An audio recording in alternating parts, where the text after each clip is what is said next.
चाहे बाबा साहब हो, चाहे मानवर काशीराम साहब हो, चाहे ज्योतिबा फुले साहब हो, चाहे छत्रपति साहू जी महाराज साहब हो, चाहे काका केरकर, मतलब जितने भी महापुरुष हुए हैं उनका सिर्फ और सिर्फ एक ही लक्ष्य रहा है कि कैसे सदियों से चले आ रहे इस शोषित वंचित समाज के दुर्दशा पे कैसे जीवन में बदलाव हो। उनका एक ही काम रहा है कि इनकी दिशा और दशा, इनका जीवन यापन कैसे बेहतर हो। अलग अलग समय पे अलग अलग महापुरुष आए, चाहे ज्योतिबा फुले साहब अपने समय में जब हम लोगों को शिक्षा का शाह नहीं पता था, तब ज्योतिबा फुले साहब ने अपनी पत्नी जी के साथ हम लोग को शिक्षित करने का कार्य किया। फिर समय समय पर हमारे बहुजन महापुरुषों ने प्रकृति के आशीर्वाद से पिछड़े समाज से आने वाले हमारे छत्रपति साहू जी महाराज जी ने यह साबित किया कि कैसे एक राजा की कुर्सी पर भी बैठकर न्याय किया जा सकता है। आप लोग को शायद ज्ञात होगा कि वो एक राजा की कुर्सी पर बैठते हुए भी उन्होंने अपने राजपाट में 50% आरक्षण का प्रावधान उस समय किया था। तो एक राजा का भी न्याय कैसा होता है और एक जमींदार का बेटा कैसे अपने समाज को जागृत करने के लिए जमीन पे उतरता है, वो भी हमारे बहुजन महापुरुषों ने हम लोग को सिखाया। फिर उसके बाद परम पूज्य विश्व रत्न हमारे बाबा साहब हमारे समाज को आगे बढ़ाने के लिए आए, उसको जागृत करने के लिए आए। बाबा साहब उस समय आए जब हमारा समाज भटका हुआ था, जब हमारा समाज अपने हक और अधिकारों को पहचान नहीं रहा था। तब बाबा साहब ने अपने बहुजन महापुरुषों से प्रेरणा लेते हुए हमारे समाज को खड़े होने के काबिल बनाया।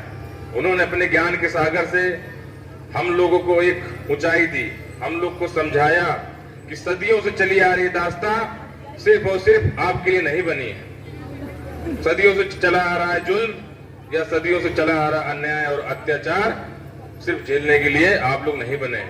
आप लोग को भी इस धन धरती और राजपाट में हिस्सेदारी मांगनी चाहिए। आप लोग को भी शासन और सत्ता का स्वाद चखना चाहिए। बाबा साहब ने, आप बाबा साहब का अगर जीवन काल पढ़े तो आप अपने जीवन से जो है बहुत कुछ आपके पास है, बहुत कुछ सुविधाएं हैं, फिर भी हम पीछे हैं। बाबा साहब इसी जगह से कैसे वो एक बच्चा, एक बालक लंदन में जाके पढ़ा, वो क्या था? वो था हौसला था, वो हिम्मत थी, वो साहस था और कुछ समाज के काम करने के लिए उनकी साफ नीयत। साथियों, हम लोग शोषित वंचित समाज के लोग, चाहे अंग्रेज शासन काल में हो चाहे उससे पहले में हो, अंग्रेजी शासन काल से पहले राजाओं की लड़ाई होती थी अपनी सीमाएं बढ़ाने के लिए, अपना इलाका बढ़ाने के लिए, लेकिन उन्होंने न कभी आपके ऊपर गौर किया और न कभी चिंता की कि हमारे भी ये जनता में जो ये बहुजन समाज के लोग हैं, लाओ इनका भी कुछ उद्धार किया जा सके। उनको सिर्फ और सिर्फ चिंता थी, अपनी भूख थी कि अपनी सीमाएं कैसे बढ़े, उनका वर्चस्व कैसे बढ़े। और जब ये भारत उस समय का था जब भारत ये अलग अलग राज्यों में बटा था, कोई वहां का राजा, कोई वहां का राजा, कोई यहाँ का राजा, लेकिन जनता तब भी प्रजा ही प्रजा थी। जब अंग्रेज आए, अंग्रेजी हुकूमत में उन्होंने अपने छतरी के नीचे सब राजाओं को एक कर दिया, लेकिन अंग्रेजों के अंदर एक चीज अच्छी थी, वो न्याय प्रिय थे। वो लोगों को समान अवसर देना जानते थे। तो जब उन्होंने हमारे शोषित वंचित समाज, दुखियारे समाज को, गरीब पिछड़े समाज को उन्होंने शिक्षा के क्षेत्र में या अन्य क्षेत्र में नौकरियों में भाग देना शुरू किया, तो यहाँ के लोगों को लगा, जो मुट्ठी भर लोग थे, कि ऐसे तो ये लोग धीरे धीरे बराबरी में आ जाएंगे, धीरे धीरे हमारे ऊपर फिर से चढ़ जाएंगे। तो इसके बाद इन लोगों ने आजादी का राग छोड़ा। उस आजादी के नाम पे हमारे लाखों बहुजन समाज के लोगों ने अपनी खून पसीना और कुर्बानी दी, इस उम्मीद में कि इस आजादी के बाद हम लोग को वो हक और अधिकार मिलेगा, वो सम्मान मिलेगा जो हम लोग को सदियों से नहीं मिलता है। अब आज आप आकलन कर लीजिए, आज परसों 76वां 75 साल के ऊपर हो गया, 76 जो है परसों 15 अगस्त आजादी दिवस है। आप लोग आकलन अपना कर लीजिए, आप लोग समझ लीजिए कि आजादी के बाद आपकी स्थिति कैसी थी और आजादी के बाद आपकी स्थिति कैसी है। 76 सालों में भी आपको अभी 5 किलो राशन के लिए मोहताज रहना पड़ता है। इन 76 सालों में भी आपको एक FIR लिखाने के लिए थाने के चक्कर काटने पड़ते हैं। इन 76 सालों के बाद भी आपको शिक्षा के क्षेत्र में आगे बढ़ने के लिए आपके प्राइमरी स्कूल तक ही सीमित किया गया है। इन 76 सालों के बाद भी आपको सिर्फ और सिर्फ स्वास्थ्य के लिए अपने झोला छाप डॉक्टरों पे निर्भर रहना पड़ता है। इन 76 सालों बाद भी आपके पास कच्चा मकान है, ना आपके पास अधिकार है ना हक है। इन 76 सालों के बाद भी आप में से कोई भी दलित प्रधानमंत्री आज तक नहीं हुआ है। ये कैसा न्याय है? कौन सी आजादी की बात करते हैं आप लोग? किस आजादी की बात करते हैं? 76 सालों में क्या बदलाव आप लेके आए?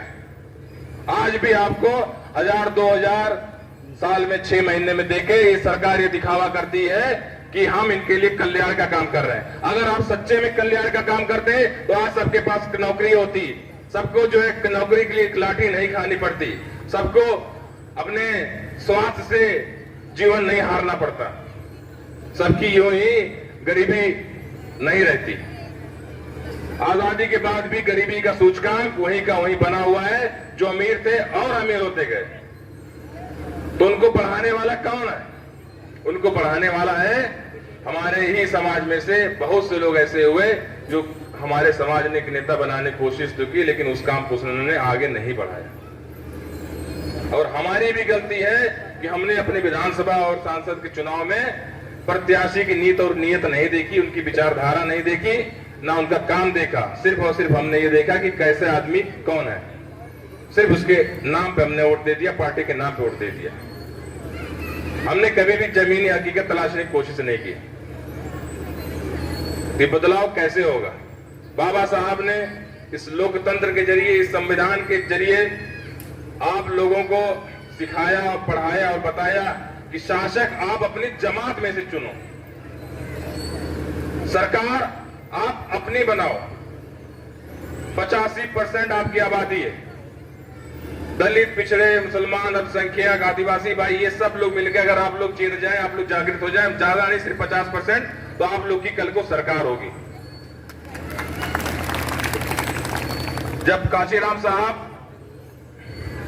अपने जॉब में थे, नौकरी कर रहे थे, तो उस समय उन्होंने सुना, उन्होंने दीना भाना वाल्मीकि जी को रोते हुए सुना और उनसे पूछा क्यों रो रहे हो?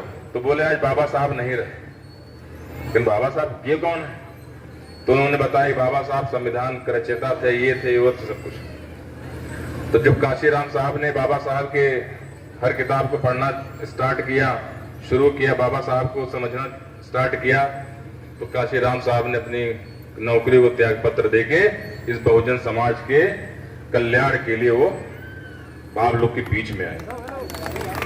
जब वो अकेले आए तो अन्य जो समाज के लोग थे वो कह के मजाक उड़ाते थे कि अकेला चला है और क्या कर लेगा, इतना बड़ा हम लोग का सिस्टम, हम लोग के पास इतना पावर, इतने लोग हैं, हमारे पास पुलिस है, हमारे पास सरकार है, ये अकेला क्या कर लेगा। लेकिन काशीराम साहब ने ये दिखला दिया कि उनके अंदर बाबा साहब का खून है। काशीराम साहब ने दिखला दिया कि उनके अंदर बाबा साहब का विचार है। काशीराम साहब ने दिखला दिया कि बहुजन महापुरुषों का आशीर्वाद उनके ऊपर है। उन्होंने इस समाज को एकत्रित करते हुए वाम से दलित शोषित DS4 और एक राजनीतिक पार्टी के जरिए इस बहुजन समाज को सत्ता का स्वाद चखाया। लेकिन काशीराम साहब का लक्ष्य सिर्फ यहां तक नहीं था।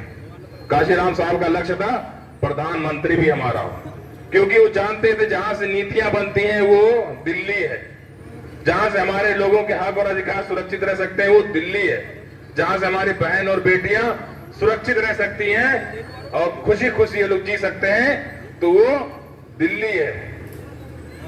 तो काशीराम साहब ने भरसक प्रयास किया, बहुत कोशिश की, बहुत प्रयास किए, बहुत लोगों को इकट्ठा किया, लेकिन हर एक आदमी का एक समय होता है, एक जीवन काल होता है। तो अपना वो कारवां किसी के कंधे पर छोड़कर वो चले गए। लेकिन किन्हीं कारणवश वो कारवां आगे ना बढ़ता देख एक सहारनपुर में हमारे भाई चंद्रशेखर आजाद जी बहुत चिंतित थे। उनको लग रहा था कि कारवां कैसे आगे बढ़ेगा, कैसे फिर से हम लोग सत्ता में आएंगे, कैसे अपने लोगों के हक और अधिकार को सुरक्षित रख सकेंगे। तो चिंतित हुए तो अपने साथियों के साथ उन्होंने लोगों को न्याय और हक और अधिकार दिलाने के लिए भीम आर्मी एकता मिशन की स्थापना की। भीम आर्मी एकता मिशन की स्थापना के बाद जगह जगह जहां से अन्याय की खबरें आई, जहां से अत्याचार की खबरें आई, हमारे संगठन के पदाधिकारियों के माध्यम से बड़े भाई चंद्रशेखर आजाद जी के नेतृत्व में लोगों के लिए न्याय दिलाने के लिए थाने पुलिस के हम लोगों ने दबाव डाला और बहुत से साथियों को न्याय दिलाने का कार्य किया। लेकिन फिर एक ऐसी स्थिति आई जब हमारे बुद्धिजीवी समाज के लोगों ने बताया कि आप एफआईआर तो लिखवा सकते हैं, आप लोगों के लिए धरने में तो बैठ सकते हैं, लेकिन कोर्ट से या कचहरी से या सरकार से आपको न्याय पूर्णतः नहीं मिलेगा। इसके लिए आपको सरकार में आना पड़ेगा, ये अन्याय तभी रुकेगा। तो भाई चंद्रशेखर आजाद जी ने आजाद समाज पार्टी काशीराम की स्थापना की, जिसमें बहुसंख्यक दलित, पिछड़े, मुसलमान, आदिवासी भाई उसमें सम्मिलित हुए। और आजाद समाज पार्टी काशीराम इस उद्देश्य से बनी है कि इस देश में जो हमारा खोया हुआ सत्ता है, खोई हुई जो सरकार है, जो खोया हुआ अधिकार है, वो हम फिर से प्राप्त कर सकें। साथियों, इस युग में, इस समय अगर हम लोग सही समय पर नहीं चेते तो हमारे हाथ से बहुत कुछ फिसल जाएगा। हमारे बहुजन महापुरुषों का सालों का संघर्ष, सैकड़ों सालों का संघर्ष चंद मिनटों में खत्म हो जाए, बस चंद सालों की बात। तो आप लोगों से गुजारिश है, आप लोगों से उम्मीद है कि आप लोग भाई चंद्रशेखर आजाद जी का साथ दीजिए और इस पार्टी को, इस संगठन को, आजाद समाज पार्टी काशीराम को अपने घर, खलिहान, गांव, देहात जहां भी आप हों उसकी चर्चा करिए और लोगों को ज्यादा से ज्यादा संख्या में उसमें जुड़वाइए। साथियों के लिए क्षमा। तो सभी साथियों से निवेदन है कि अपने अंदर भी नेतृत्व कुशलता पैदा करें, अपने बहुजन महापुरुषों के बारे में पढ़ें, अपने लोगों को बताएं, जागरूक हों, आपसी खींचतान, आपसी लड़ाई, इन सब चीज़ों को बंद करें। और अभी हमारे पिछले जो साथी थे उन्होंने अन्य लोगों का नाम लिया, बताया कि कैसे भाई को उन्होंने गलत कहा या छोटे मोटे लोग कहा, तो इन सब आप चीज़ों में ना पड़िए। ये आप लोगों को बहकाया जा रहा है।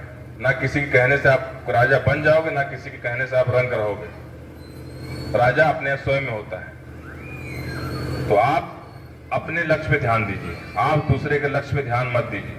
आपका एक ही लक्ष्य है कि आजाद समाज पार्टी काशीराम को कैसे सत्ता में लाया जाए।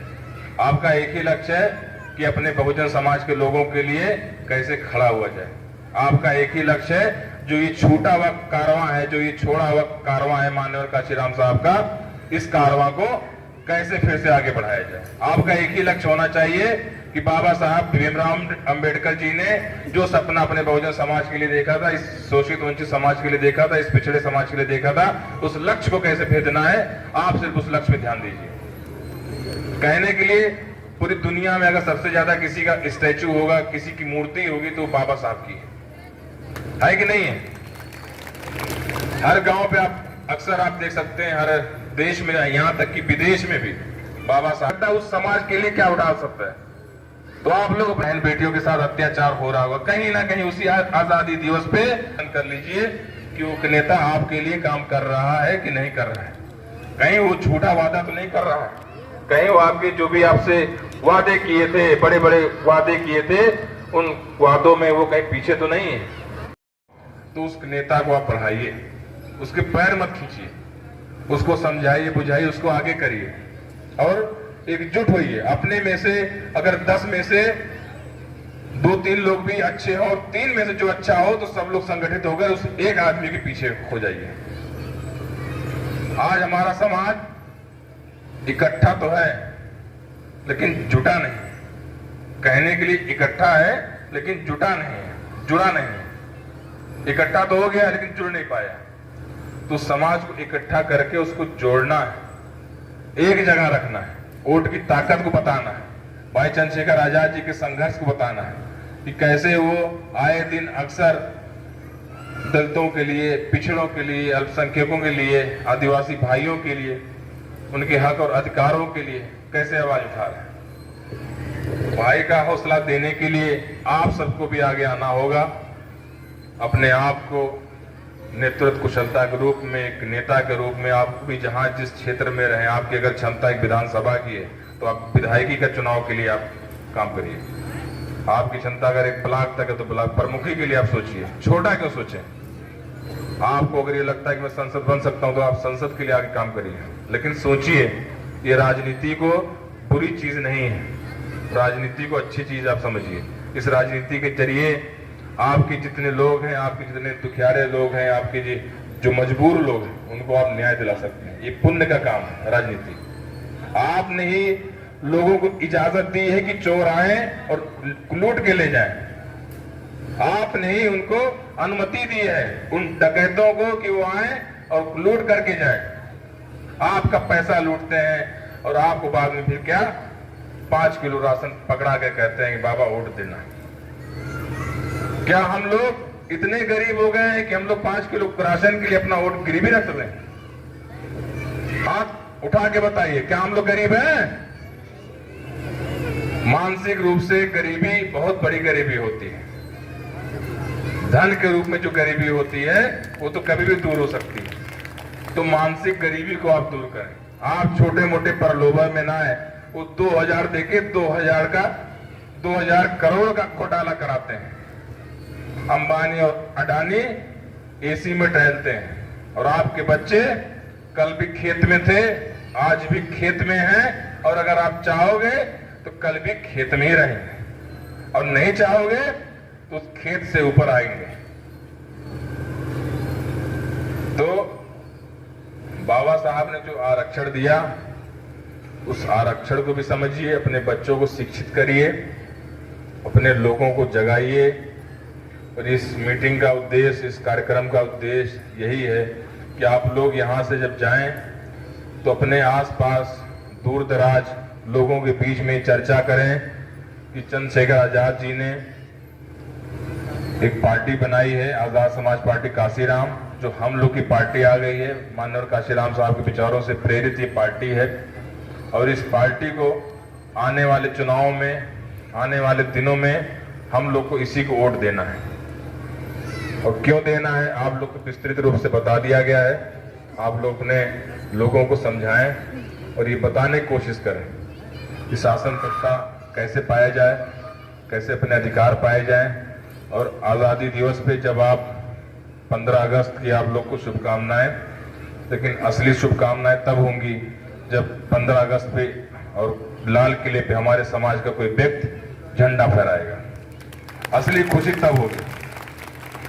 तो आप जब भी अपने कॉलेज में, अपने घर पे या कहीं भी झंडा फहराएं तो इस बात का जरूर अपने अंदर एक प्रण करें, एक जज्बा पैदा करें कि ये झंडा, हम ऐसा कुछ काम करें कि हमारे समाज में से कोई व्यक्ति जाके उस लाल किले पर फहराएगा तो उस दिन हमारी असली आजादी हो।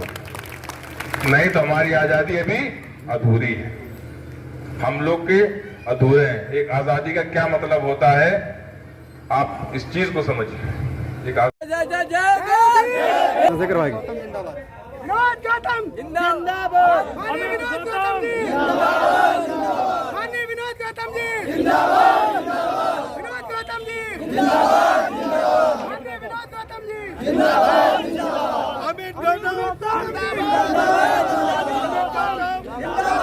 जिंदाबाद, माननीय अमित गौतम जिंदाबाद, अनिल गाजी जिंदाबाद, अनिल गौतम जी जिंदाबाद, जिंदाबाद, अनीस गाजी जी जिंदाबाद, जिंदाबाद, अनीस गाजी जी जिंदाबाद, जिंदाबाद। ठीक है। और ठीक है सब लोग तुम संघर्ष करो, हम तुम्हारे साथ हैं। हम तुम्हारे साथ हैं। भैया तुम संघर्ष करो, हम तुम्हारे साथ हैं। अरे हम तुम्हारे साथ हैं। भैया तुम संघर्ष करो, हम तुम्हारे साथ हैं। जय भीम, जय भीम। देखो कौन आया, शेर आया, शेर आया। देखो कौन आया, शेर आया, शेर आया। दीवानी शेरों की जिंदाबाद, जिंदाबाद, जिंदाबाद, जिंदाबाद, जिंदाबाद,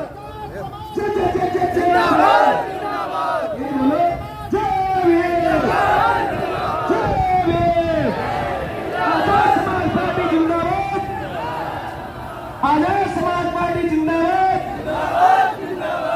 चंद्रशेखर भाई तुम संघर्ष करो, चंद्रशेखर भाई तुम संघर्ष करो।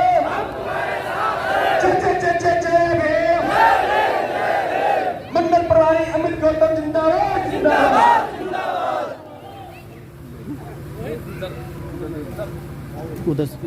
तो आज बाबा साहब डॉक्टर भीमराव अम्बेडकर की वजह से है।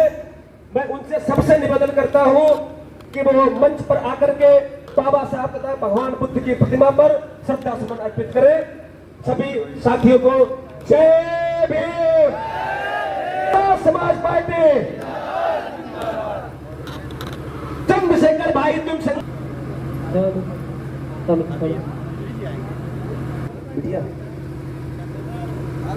पीछे बेंचे डलवा दो, लोहे की निकलवा के। देवेंद्र भाई क्या यार सोच रहे हो? मैं कह रहा बेंच नीचे डलवा दो, पीछे भैया बैठे। ऐसे जब एक दिन बारात में गए, सुन लो हमारी बात, सुनो, मजा बड़ा मजा आएगा। एक दिन शादी में गए और जनरेटर बंद हो गो जनरेटर बंद हो गो। अब मैं क्या बताए भाई, तो कुछ ऐसे आए, अरे अब है 2 मिनट अब जनरेटर हो जा। अरे हमारे जीजे के 14 जनरेटर खड़े हैं।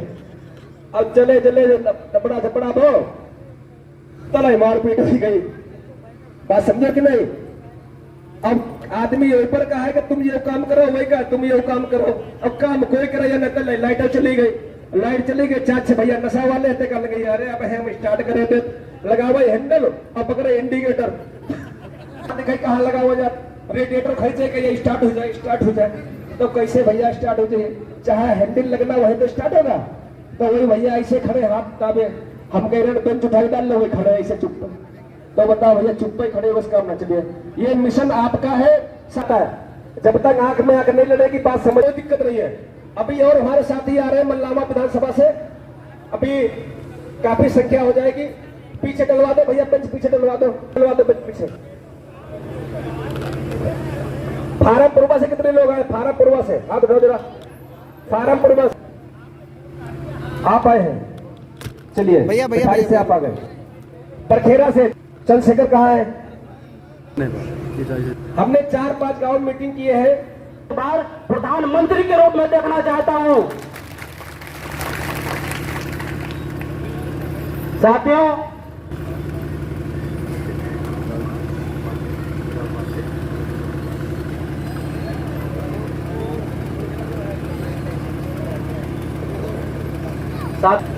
अपने संविधान के रचयिता साथियों, एक नहीं 4-4 बच्चों के साथियों मुड़ के नहीं देखा कि हमारा क्या हो रहा है, हमारे परिवार का क्या हो रहा है। लेकिन उन्होंने अपने दलित वर्गों के लिए साथियों काम किया।